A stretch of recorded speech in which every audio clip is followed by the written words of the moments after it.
aka kim desa, aka bu uka yig'layotganda ukasiga qo'shilib yig'lagan ham aka bo'ladi.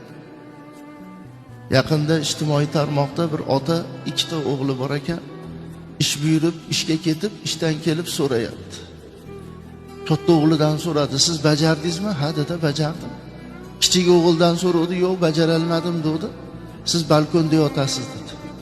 Kichik o'g'ilni qovoqlunji osilib pastga qaradi. Katta o'g'il bo'lsa so'rayapti, dada balkon qorong'i-yu, qorong'i bo'lsa ham yotadi. Dada balkon sovuq-ku, sovuq bo'lsa ham yotadi. Dada ukam qo'qadi, qo'qsa ham yotadi desa, bo'lmasam men ham ukam bilan yotaman dedi.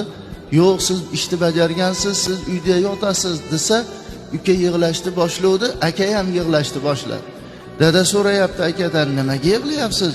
Dada qarang, ukam yig'layapti-yu deyapti. Shu aka ukachilik uylanguncho'rmi? Shu beshigini tebratgan, yelkasida ko'targan, biror bir narsa bo'lsa bir yig'lagan, qizg'angan, pulga yoki mashinaga almashilmagan.